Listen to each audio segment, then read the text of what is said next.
Bom, continuando, né? Já que a gente começa agora a falar das patologias causadas por esses protozoários. A gente começa falando da ameba, né? Pertencente ao filo Rhizopode, né? Ou Sarcodina, ou Sarcodíneos. Essas amebas, elas são responsáveis por causar a amebíase ou disenteria amebiana. E aí, a Entamoeba coli, ela é comensal, já falei dela para vocês, é uma espécie de ameba que não traz transtornos, né, sérios para a gente, porque a Entamoeba coli, ela se nutre daquilo que vai formar o bolo fecal, tá? Mas aí a gente tem a Entamoeba estolítica. Essa entamoeba, ela é um parasita intestinal e ela causa a disenteria amebiana. A transmissão se dá por ingestão dos cistos, né, em água e alimentos, e os sintomas normalmente é disenteria, anemia, ulcerações na parede do intestino, né, vai aparecer lá tipo feridinhas, necroses hepáticas, né, que são os problemas do fígado, pulmonares e também cerebrais, tá? Então as necroses podem aparecer no fígado, nos pulmões e também no cérebro. A profilaxia, como a maioria das parasitoses intestinais, é o cuidado com os alimentos, né? Saneamento básico, higiene pessoal, cuidado com a água que vai ser ingerida. Então, a profilaxia é educação sanitária, tá? O ovo ou cisto, né? Que a gente não chama de ovo, a gente chama de cisto, é encontrado nas fezes. Então, no parasitológico de fezes, a gente consegue detectar a presença da entamoeba histolítica.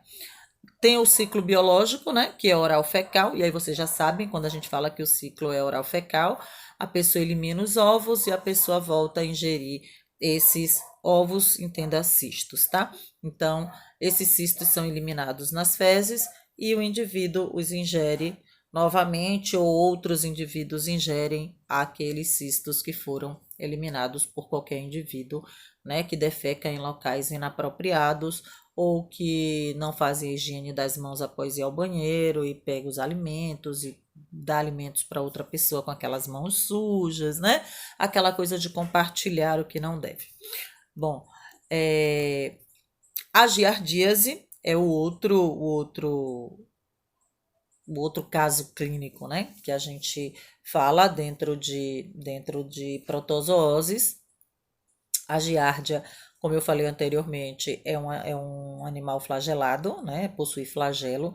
A giardia, a tricomonas, o trypanosoma, a leishmania, né? São flagelados. A transmissão da giardia também se dá por ingestão dos cistos, né? Nas águas e alimentos contaminados. Também é um parasita intestinal. A giardia ela causa a patologia denominada de giardíase.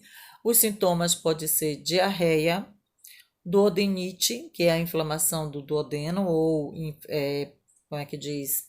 Inflamação do duodeno e. Peraí, deixa eu lembrar o nome. Lesões, né, na parede do intestino. Profilaxia, a mesma de quase todas as parasitoses, né? Não de todas, mas de quase todas, que a gente viu a Wuchereria bancroft, que a educação sanitária não resolve a questão dela.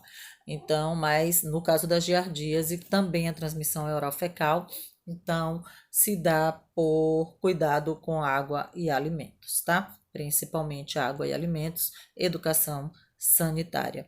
Também vai na imagem para vocês o ciclo biológico, que é oral fecal. Já falei que a giardia ela faz cisciparidade, né? Uma se divide em duas.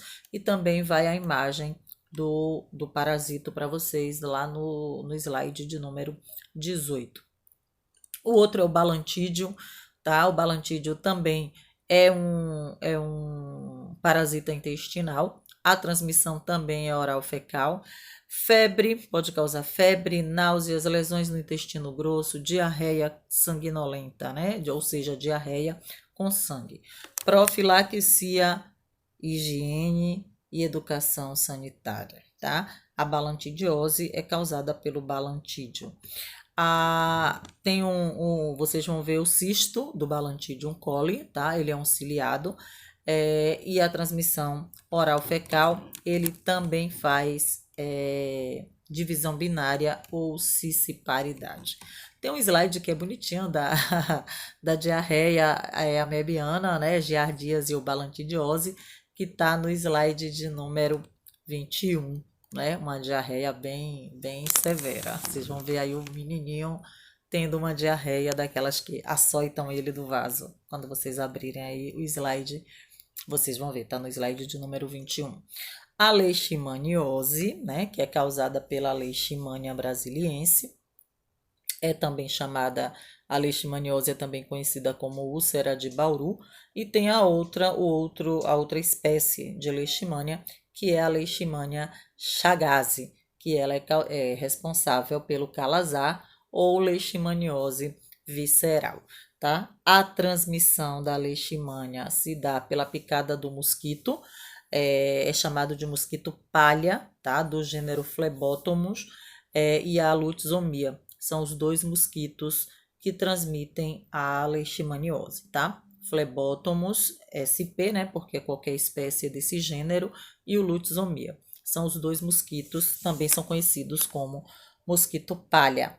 A profilaxia, como na maioria das viroses, né, causadas, das doenças causadas, no caso aqui não é uma virose, é uma protozoose, mas como na maioria das doenças transmissíveis por mosquitos, né, onde tem um mosquito como vetor, a profilaxia é o combate ao mosquito, tá? Então, transmitir, quebrar o ciclo de transmissão do mosquito, né, combater a multiplicação, os criadouros dos mosquitos.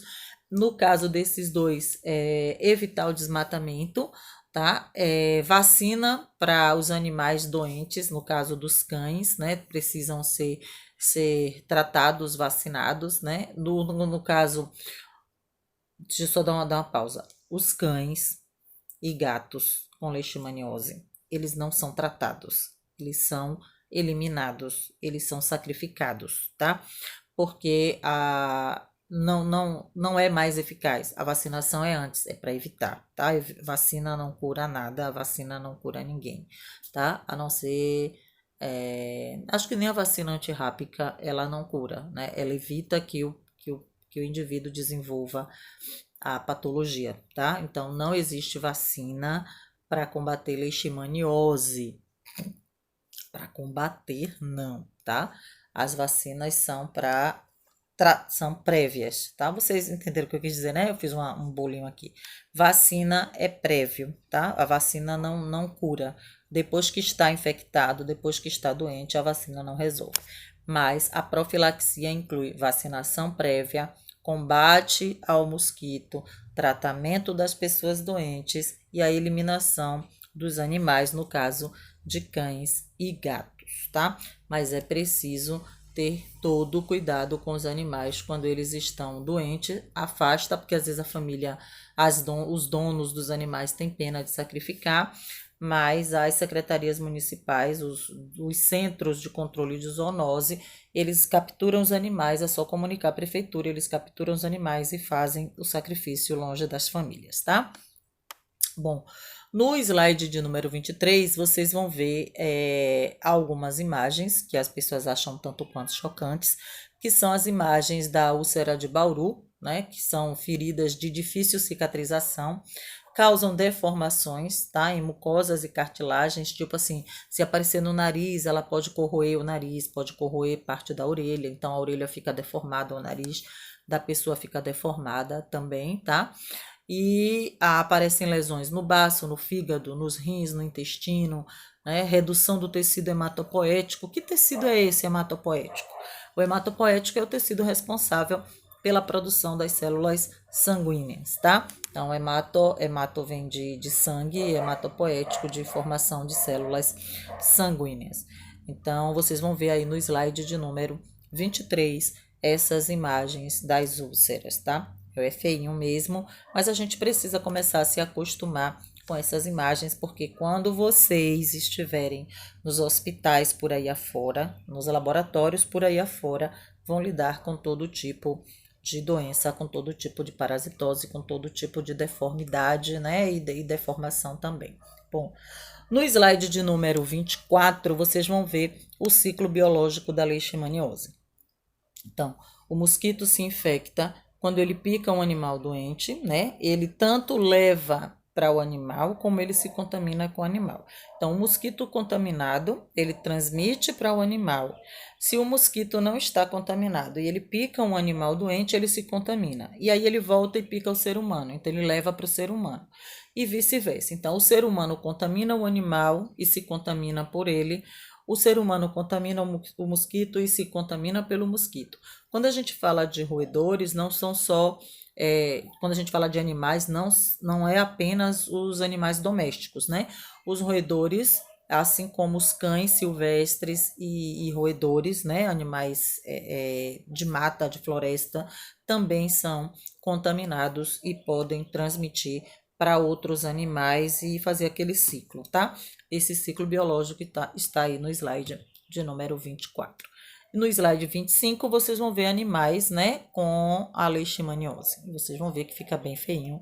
Tem imagem de um cachorro, né, bem magro, com a leishmaniose, e as feridas que são bastante características. Bom, saindo de leishmania, vamos para tricomonas vaginalis, causadora da tricomoníase. A tricomoníase, ela tem ela causa um odor fétido na região genital, fica parecendo uma espumazinha, e aí atribuem a ela o fedor de peixe podre. Sabe aquele negócio de dizer assim, ih, fulana tá com cheiro de bacalhau?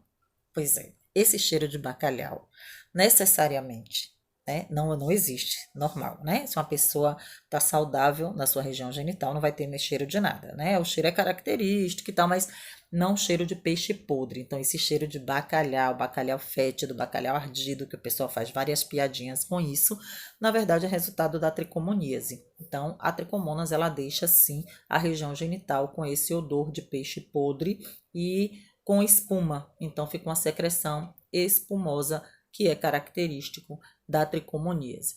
Então, ela pode causar uretrite, infecção ou inflamação da uretra, prurido, coceira, né? A gente já conhece o termo, e leucorreia, que essa secreção esbranquiçada, tá? E espumante. A profilaxia para tricomoníase. Claro que a higiene é necessária, né? Higiene genital, higiene das mãos, os cuidados de higiene de um modo geral, e principalmente o uso de preservativo nas relações sexuais.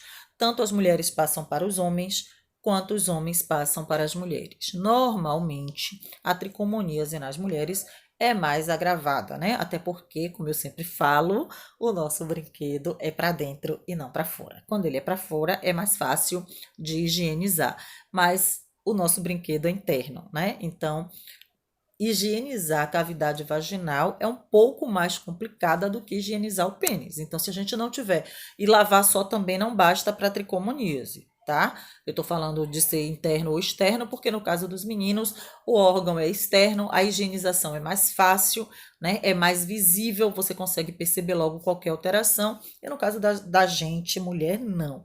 A gente não consegue muitas vezes perceber isso de imediato, e às vezes, quando vai se dar conta, a proliferação já está bastante elevada, já está causando coceira, já está causando essa secreção espumosa, já está causando esse odor fétido, né?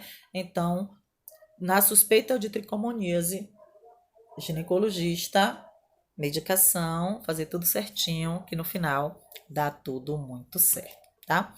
Bom, o ciclo da tricomonas, ela também faz divisão binária, né? E é relação sexual. Um parceiro passa para o outro e assim sucessivamente, tá? Eu vou dar só uma pausa aqui porque eu acho que meu vídeo pode não dar para gravar tudo. Eu volto daqui a pouquinho.